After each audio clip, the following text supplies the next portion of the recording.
আসসালামু আলাইকুম প্রিয় শিক্ষার্থী, তোমরা কেমন আছো? আশা করি তোমরা ভালো আছো। আজকে আমরা বিস্তারিত আলোচনা করব আইসিটি 3 নম্বর অধ্যায়ের সংখ্যা পদ্ধতি। তো সংখ্যা পদ্ধতি নিয়ে আজকে আমরা বিস্তারিত এ টু জেড আলোচনা করব। প্রত্যেকটা টপিকস পার্ট বাই পার্ট আলোচনা করব। ফার্স্ট অফ অল আজকে আমাদের টপিক হলো কি সংখ্যা পদ্ধতি, পরবর্তীতে হলো আজকে কি সংখ্যা পদ্ধতির প্রকারভেদ।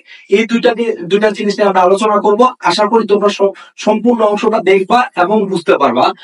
তো আমাদের টপিক ছিল সংখ্যা পদ্ধতি কি বা কাকে বলে। তো আমরা শুরুতে একটু বলে নিই, আজ থেকে অনেক বছর আগে যখন সংখ্যাগুলো আবিষ্কার হয়নি তখন কিন্তু গণনা করতো। কিন্তু গণনা তারা কিভাবে করতো? যে হাতের রেখা দ্বারা, নুড়ি পাথর দ্বারা, দেয়ালে দাগ টেনে টেনে তারা কি করতো? গণনা করতো।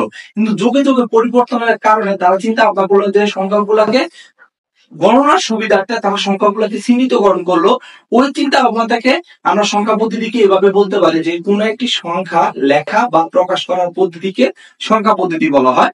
এক্সাম্পল হিসেবে আমি তোমাদেরকে বলে দেখাচ্ছি। যেমন এই সংখ্যাটি আমি লিখলাম এবং প্রকাশ করলাম, এটা কত? 7। আবার দেখো এই সংখ্যাটি লিখলাম প্রকাশ করলাম, এটা কত? 8। তারপর আবার এই সংখ্যাটি লিখলাম এবং প্রকাশ করলাম, এটা হচ্ছে বাংলা 3 বলি আমরা। এই সংখ্যাটি লিখলাম আমি প্রকাশ করলাম, এটা কত? 8। তারপরে এই সংখ্যাটি লিখলাম, আমি বললাম এটা কত? রোমান সংখ্যা 2।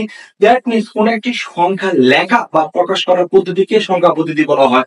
যেমন এটা লিখলাম প্রকাশ করলাম, এটা 7। এটা লিখলাম প্রকাশ করলাম, এটা 8। এটা লিখলাম প্রকাশ করলাম, এটা 3। এটা সংখ্যা। এটা লিখলাম প্রকাশ করলাম, এটা 8। এটা লিখলাম প্রকাশ করলাম 2। এটাই সংখ্যা পদ্ধতি।